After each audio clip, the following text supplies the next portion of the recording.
Un saludo, doctora. Mi nombre es Elar Guamán y voy a dar inicio a la exposición de grafotecnia. Para esto vamos a ver primero el origen de esta palabra. Grafo significa escritura y tecnia se refiere a una técnica. Por ello vamos a decir que la grafotecnia es una disciplina científica que se va a encargar del estudio de un documento. ¿Para qué? Para verificar su autenticidad o falsedad. En otras palabras, este va a criticar un documento. Por ello, lo que va a estudiar en sí esta disciplina va a ser la escritura, la tinta, el papel, impresiones, sellos, firmas, todo lo que tenga que contener un documento de este tipo. Sin embargo, esto también da origen a otro tipo de problemas, que puede ser de interpretar qué significa grafotecnia y qué significa grafología. Como ya les di el concepto de grafotecnia, sin embargo, grafología se refiere a determinar la personalidad mediante la interpretación de los grafismos de un documento. Esto más puede ir para documentos manuscritos, hechos a mano. Entonces vemos que hay una gran diferencia entre la grafotecnia y grafología. Ahora, el porcentaje de credibilidad que puede tener este tipo de pericias es muy avanzado y es muy alto, debido a que es una disciplina científica, no tiene que tener errores y los métodos que se le aplican son muy especializados. Ahora, ahondemos un poco más en lo que es el documento. Un documento es todo aquello que nos comunica o nos informa algo. Este tiene que tener ciertos requisitos. Por ejemplo, tiene que tener un receptor, tiene que tener un texto, una firma y una temporalidad, es decir, la fecha y hora. En algunos documentos nos piden esto. Por ejemplo, una solicitud, vemos que hay quien la emite, que se solicita, a quién se la dirige, la fecha en la que se presenta y su firma del solicitante. Acá vamos a encontrar una clasificación inicial de dos tipos, auténtica y fraudulenta. El documento auténtico es aquella que no tiene ningún vicio en ninguna de sus partes, ni en el texto, ni en la firma, ni en el receptor, ni en ninguna otra parte. Y aquí vamos a ver más clasificaciones. Puede ser un documento privado, público, puede ser un documento manuscrito o impreso, o incluso puede ser un documento original o una copia o reproducción. Nada de esto necesita un poco más de explicación. Luego, ¿qué significa un documento fraudulento? Como sabemos, fraude significa engaño, dolo, acción de mala fe, contrario a la verdad, mentir incluso. Entonces, un documento fraudulento va a ser aquel que ha sufrido una serie de maniobras orientadas a engañar sobre su veracidad. Es decir, vamos a encontrar una firma falsa, un sello falso, una fecha que no corresponde a la verdadera. Reiterados saludos, doctora y compañeros. Yo les voy a hablar sobre los términos grafotécnicos. Primer término, falso. Al referirnos a este término estamos hablando de falto de verdad, de realidad, engañoso, simulado, fingido, incierto y totalmente contrario a la verdad. El siguiente término es alterado. Este término está relacionado con cambiar la esencia o la forma de alguna cosa. Cabe recalcar que cuando hablamos de alteración no existe un dolo, no hay esa intención de cambiar del contexto al documento, no al documento original. Como tercer término tenemos adulterado, es decir, falsificar, viciar algún tipo de cosa, y a diferencia de la alteración, la adulteración sí tiene por contexto, por finalidad, cambiar el contexto del documento. Sí existe un dolo. Y bueno, a continuación aquí vamos a ver cómo son estos tres tipos de términos y cómo se dan en la realidad. Muy bien, ahora yo les voy a hablar sobre las leyes del grafismo. Primera ley del grafismo. El gesto gráfico está sometido a la influencia inmediata del cerebro, que el órgano que escribe no modifica la forma de aquella como si funcionase normalmente. Es decir, la escritura puede ser identificada como genuina o falsa gracias a esta actividad cerebral que se realiza porque conlleva muchos procesos, desde la actividad cerebral hasta la actividad muscular. Segunda ley del grafismo. Cuando uno escribe, el yo está en acción, pero el sentimiento es casi inconsciente. De esta actuación pasa a diversas alternativas continuas de intensidad y debilidad. Es decir, la escritura no resulta de los hábitos del organismo muscular, sino el cerebro registra las órdenes y estas son transmitidas a través de los músculos. De nuevo reiteramos la importancia del cerebro para este proceso de escritura. Tercera ley del grafismo. No se puede modificar voluntariamente en un determinado momento la escritura natural, más que dejando en su trazo la marca del esfuerzo hecho para obtener el cambio. Aquí está la ley del automatismo gráfico. En un inicio, la escritura, como lo hemos visto, es consciente por parte del falsario, sabe que debe falsificar esta firma. Sin embargo, al pasar el tiempo, va dejando y arrastrando consigo algunos hábitos. Cuarta ley del grafismo. No se puede modificar voluntariamente en determinado momento la escritura natural, más que dejando en su trazado la marca del esfuerzo hecho para obtener el cambio. Es decir, el falsificador se traicionará en un determinado momento, dejando siempre una señal. Quinta ley. El que escribe en circunstancias en que el acto es difícil de escribir, de trazar, traza instintivamente o bien algunas formas de letras que le son habituales o bien formas más sencillas de construir. Está ligado con la ley del mínimo esfuerzo en circunstancias que prefiere cambiar algún tipo de letra para hacerlo mejor o porque le resulta mucho más fácil. Sexta ley. Cada individuo posee una escritura que le es propia y se diferencia de los demás. Y esto es algo muy importante, ya que cada uno tiene un propio proceso mental por el cual ordena a los músculos a escribir y por tanto en determinado momento va a ser notorio y obvio esta diferencia en los tipos de procesos para escribir.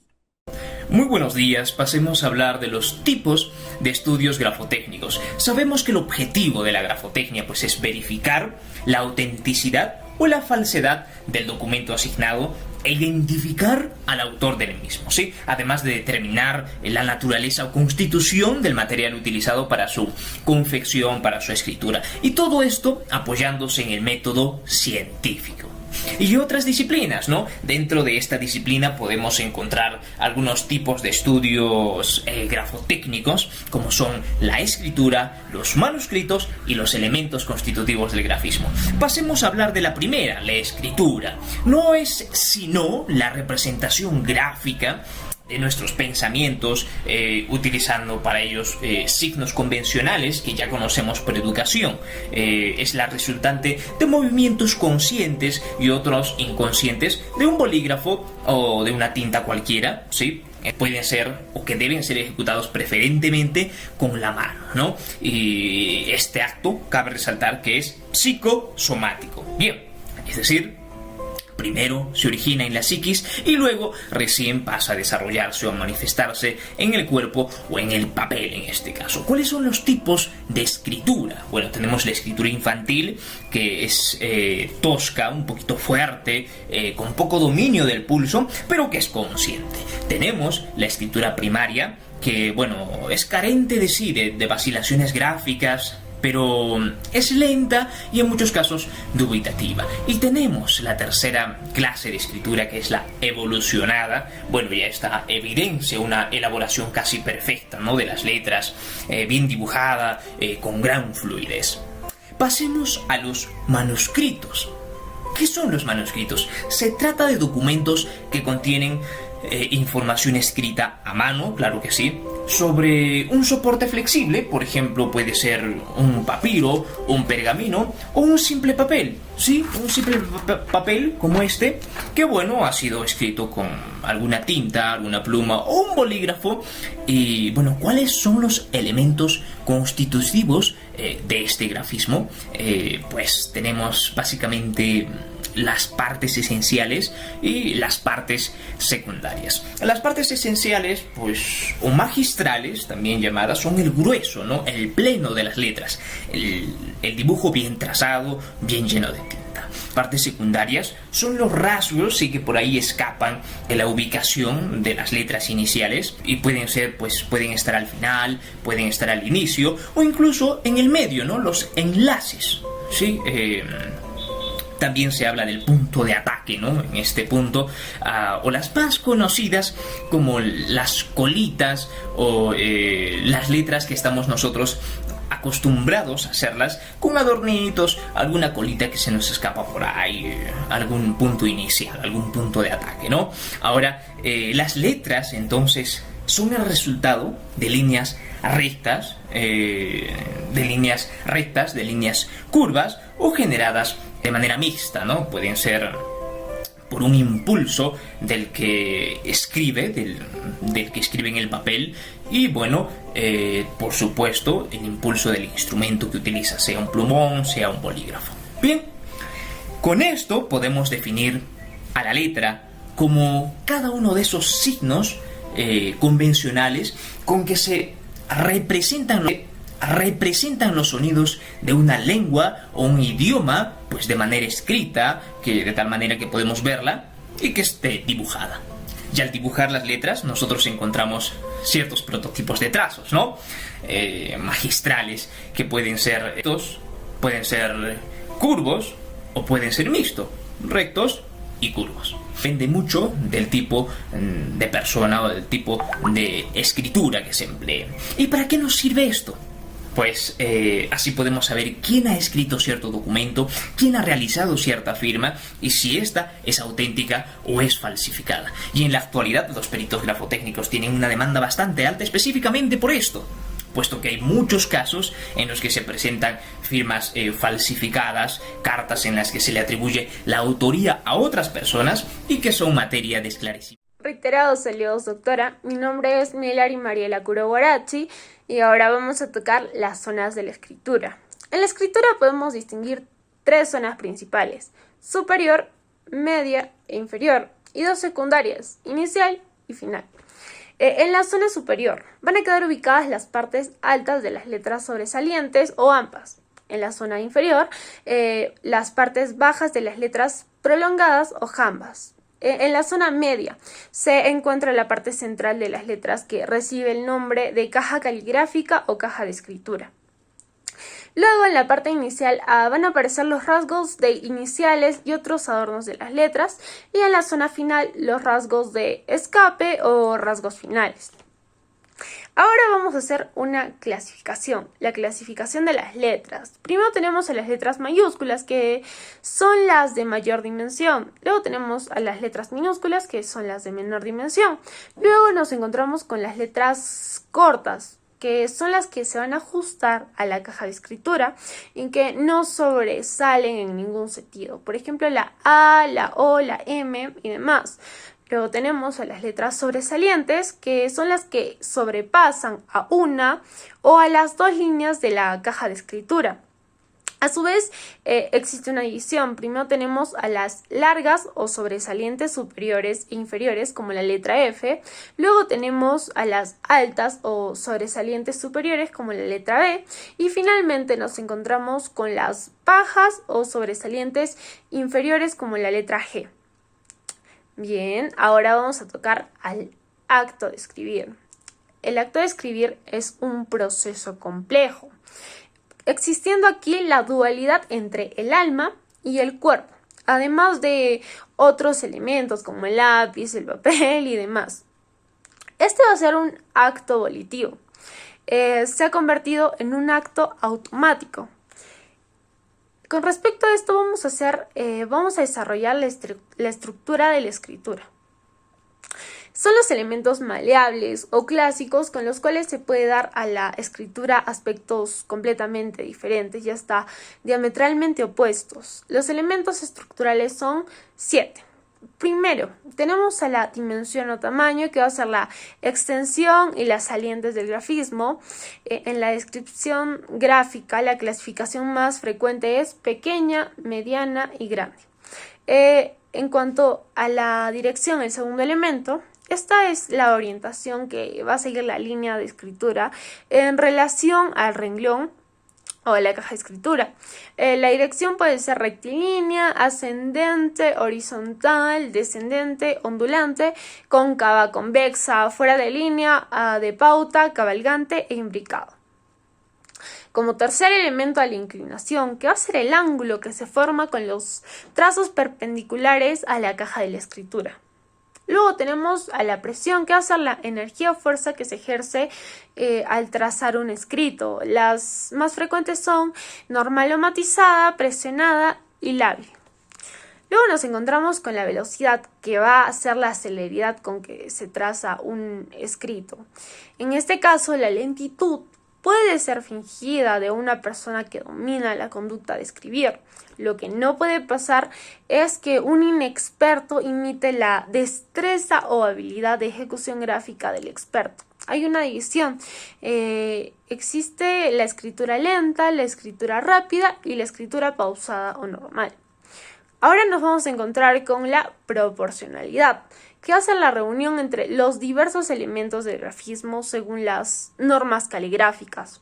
Existe proporción en todos los elementos del escrito. Y finalmente tenemos al orden, que nos dice que es la distribución del texto en el receptor para formar un conjunto armónico, ¿no? Ahora, vamos a tocar al gesto gráfico. ¿Qué es el gesto gráfico? Bueno, pues son las características particulares del escribiente que le dan una fisonomía muy especial que ningún otro puede reproducir. Estas peculiaridades que se repiten constantemente en la escritura de cada persona se llaman también automatismos o ideografismos. Se manifiesta de manera inconsciente y va a ser singular, inimitable y propio. Aquí vamos a tocar al punto de ataque, que va a ser el lugar donde se inicia el trazado de una letra o cualquier otro gráfico, por lo tanto siempre va a existir. El punto de ataque es objeto de un estudio especial, porque en este se plasman también algunas peculiaridades del movimiento inicial del escribiente, como por ejemplo el botón o para inicial de engrosamiento, con engrosamiento, el acerado, el gancho y ahora el arpón y el redondeado. Bien. Muy buenas tardes, profesora. Mi nombre es Alonso Josep Espinosa Barrios y prosiguiendo con la exposición, daré una breve definición de la firma, también la diferencia que se tiene con la escritura, iniciando por esta última. La escritura usa siempre signos convencionales, las tildes, las comas, mientras que en una firma puede carecer de estos signos. La escritura sigue las normas gramaticales. La firma es de una ejecución libre, no requiere dichas pautas gramaticales. La escritura no responsabiliza, mientras que la firma sí lo hace. Ahora bien, ¿qué es una firma? Una firma es una representación gráfica que escoge una persona para identificarse ante los demás. Es propia de esa persona, ya que es un trazo gráfico que representa el nombre o el apellido o incluso a veces el título de la persona que lo prescribe, de su propia mano, y tiene fines de identificación, fines jurídicos, bancarios, representativos o a veces diplomáticos. Los requisitos para una firma son que provenga de un titular, es decir, de la propia persona que la ha creado, que esté vigente y que sea honesta, que sea exenta de modificaciones, aunque esto vamos a ver un poco más adelante que puede variar con el tiempo. Y por último, que sea original, es decir, como ya lo he reiterado, propio de la persona. Los procesos para la realización de una firma, al igual que cuando uno aprende a escribir, primero tiene que aprender la escritura, después tiene que hacer una selección de un prediseño de la firma que va a ejercer en el futuro, después ejercicios de reajuste y acondicionamiento, y una vez hallado el diseño que uno quiere, proceder a una grabación en el subconsciente, es decir, repetirlo tantas veces que ya sin pensarlo tú puedas realizar tu firma. Y por último, como ya lo mencioné, una decisión inconsciente de la inmutabilidad de la firma. Lo has repetido tantas veces que ya te sale natural. Ahora bien, como mencioné antes, puede haber ciertas modificaciones en las firmas. Pueden ser tanto voluntarias como involuntarias. En las involuntarias tenemos la evolución. Esta se refiere al tiempo que transcurre. Una persona joven, con el paso de los años, va a perder propiedades como, por ejemplo, el deterioro de su vista, temblor en las manos, que pueden alterar el trazo de las firmas. Personal, esto se puede ver a un orden somático o incluso psicológico. Y material, que es cuando una persona puede variar su firma de acuerdo al instrumento, es decir, el bolígrafo con el que lo realice, el papel sobre el que lo escriba si tiene una superficie rugosa, lisa, o incluso el soporte. Una persona que está parada puede tener más dificultades para firmar que una persona que está sentada. Así como hay las voluntarias, también tenemos las involuntarias. Dentro de estas podemos ser razones personales, circunstanciales, profesionales y sentimentales. Ahora, ¿falsificar la firma es un delito? La respuesta evidentemente es sí. Falsificar una firma constituye un delito regulado por nuestro Código Penal. La falsificación, por definición, es el delito de imitar falsamente ese un documento, firma, billete o alguna obra. La falsificación es un acto de replicar falsamente una firma, en este caso, que es el tema que nos atañe, de otra persona. Además de que es uno de los tipos más comunes que vemos en nuestros días. Esto puede ser por varias razones. Es, después de todo, uno de los tipos de falsificación más simples y sencillos de cometer. Un poco de práctica, un deslizamiento de un bolígrafo, y es todo lo que realmente se necesita. Pero una acción tan pequeña puede tener impactos significativos. Algunos documentos falsificados más comúnmente incluyen cheques o giros postales, documentos de inversión, documentos corporativos o documentos de identificación. Al igual que con cualquier otro delito, quienes falsifican la firma de otra persona lo hacen con la intención de obtener algún beneficio de esto, ya sea una ganancia financiera, aumento de poder, un ascenso laboral. Pero algunas personas incluso pueden tener en mente una ganancia del otro, es decir, favorecerlo. Pero incluso con las mejores intenciones, el delito de falsificación sigue siendo un acto ilícito, incorrecto, ilegal. Tenemos dos tipos de falsificaciones, las más comunes, que son las falsificaciones por ideología o ideológicas y las materiales. Las primeras son aquellas que alteran la verdad de un documento público o privado, consignando hechos, no reales, mientras que las materiales se aprecian alteraciones del grafismo en el documento como imitaciones, supresiones, adiciones o disfrazamiento gráfico, a fin de inducir al error de la autenticidad del documento. Eso es todo por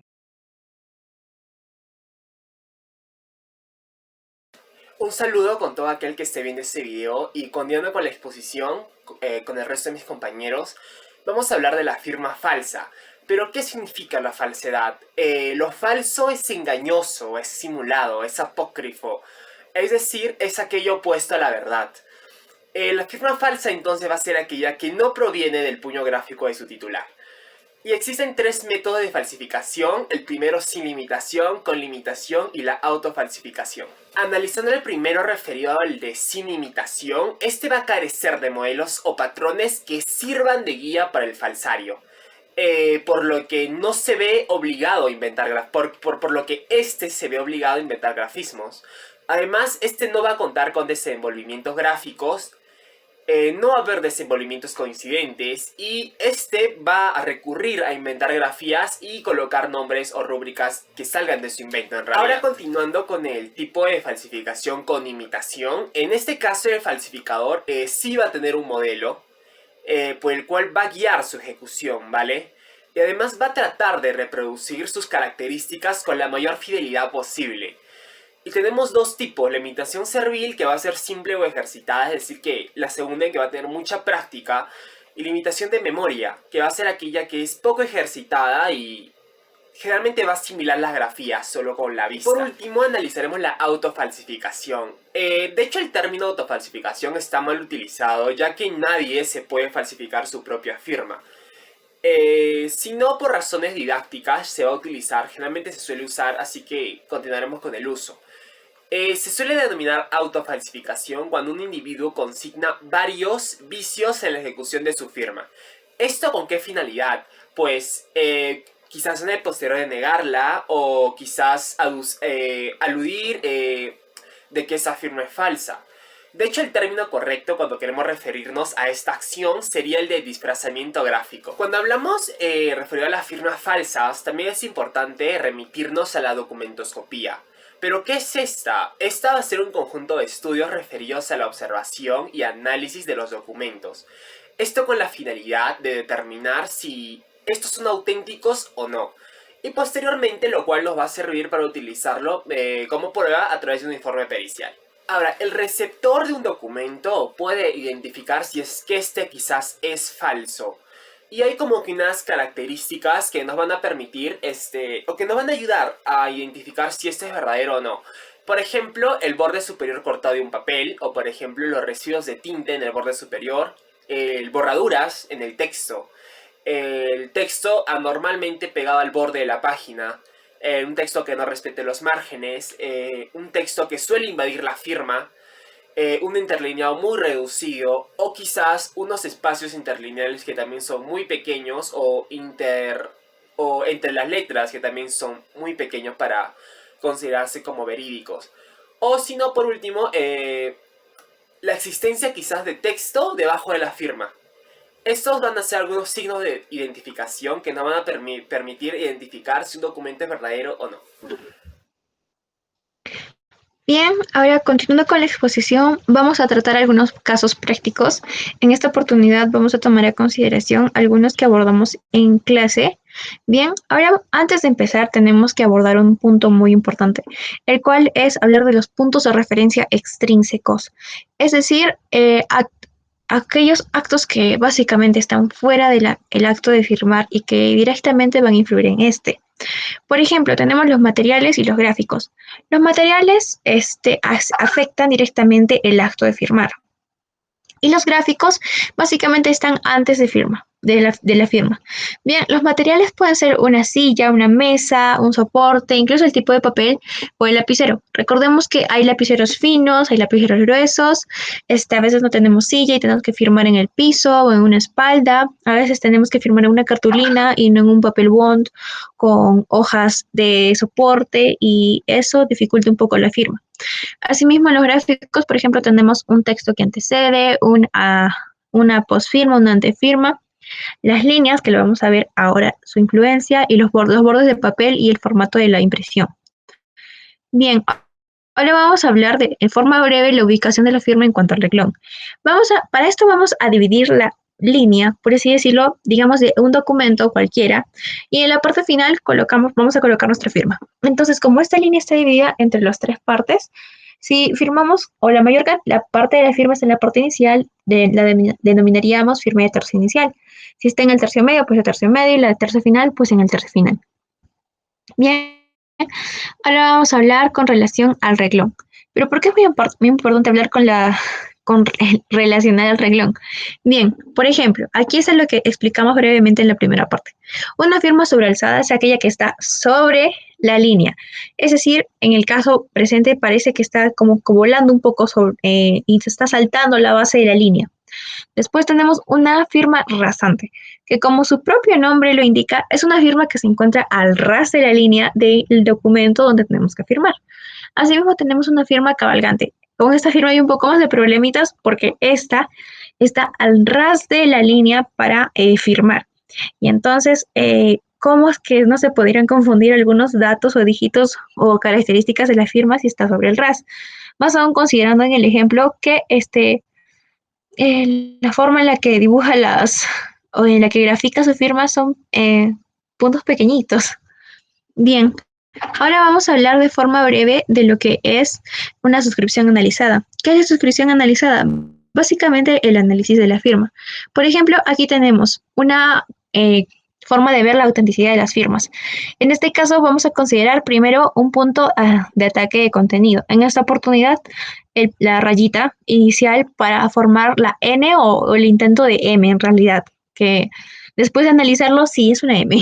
Después, en el segundo punto vamos a analizar la M o la N en realidad, la M.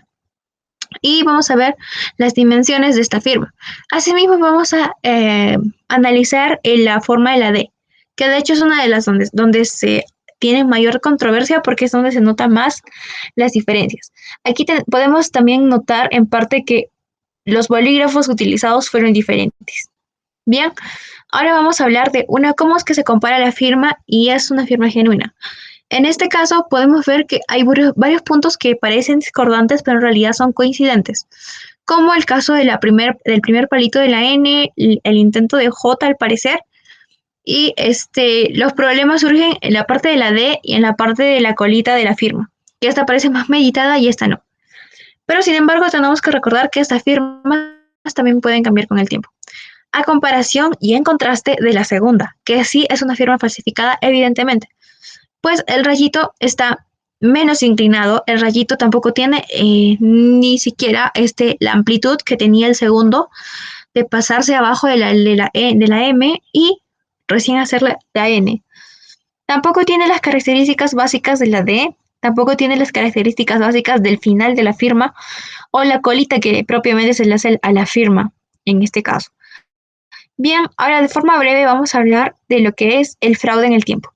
¿Por qué fraude en el tiempo? Nosotros teníamos una firma primeramente al principio cuando la practicábamos un montón de veces para ir a RENIEC. Pero posterior a eso, pues ya el desgaste del tiempo, los músculos, incluso las temperaturas, los cambios, hacen que nuestra firma de repente varíe. Quizás somos una persona que necesita firmar súper rápido, como en mi caso, y entonces la firma varía ligeramente, como se puede ver aquí. Incluso la tinta del lapicero tintura un poco menos porque también se avanza un poco más lento.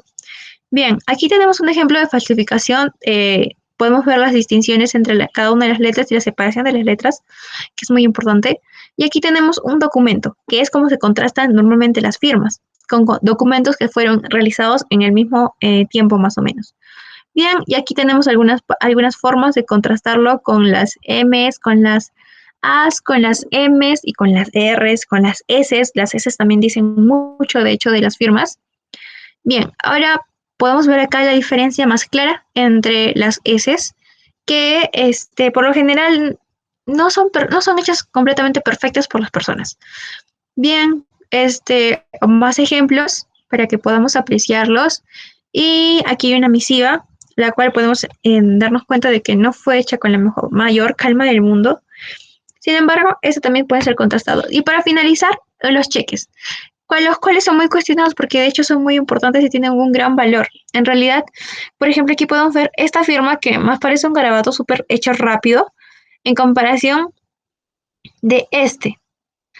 Pero bueno, eso sería todo por parte de esa exposición. Ahora pasamos a nuestro siguiente.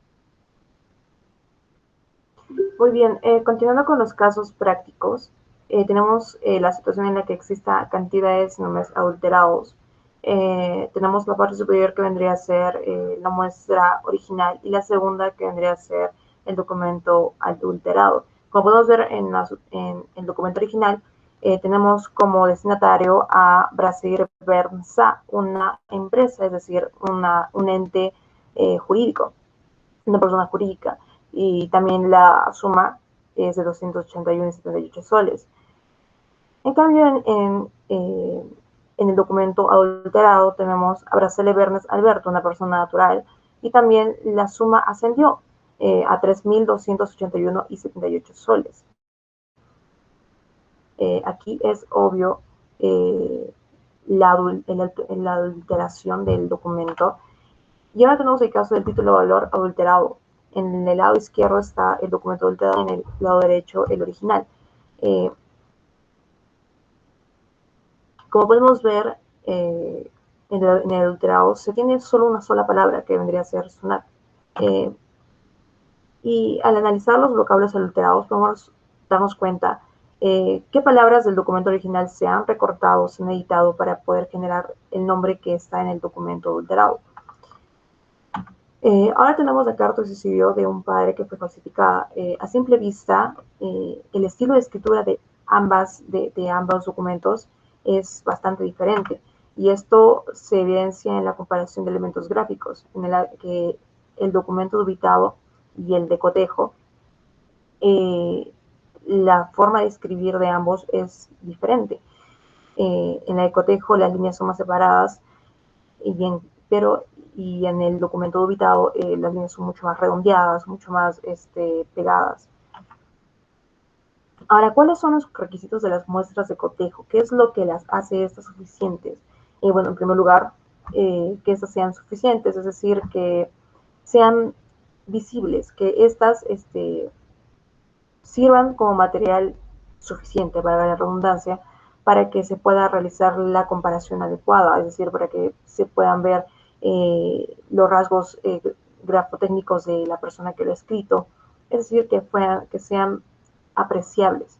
espontáneas que se hayan realizado sin ningún tipo de presión, bajo circunstancias cotidianas o un acto espontáneo cotidiano, coetáneas que se hayan realizado en un tiempo similar o igual, para que no haya algún tipo de deficiencia o de involución o evolución de la escritura, homólogas que estas tengan un contenido igual o parecido, originales que tienen que ambas provenir, es decir, que si es que un documento está en dubitación y el otro es de cotejo, no pueden ser copiado ni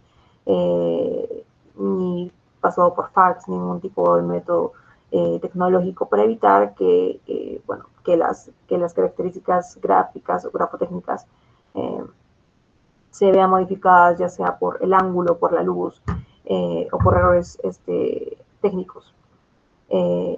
Y circunstanciales, que ambas sean realizadas en situaciones o circunstancias iguales o parecidas.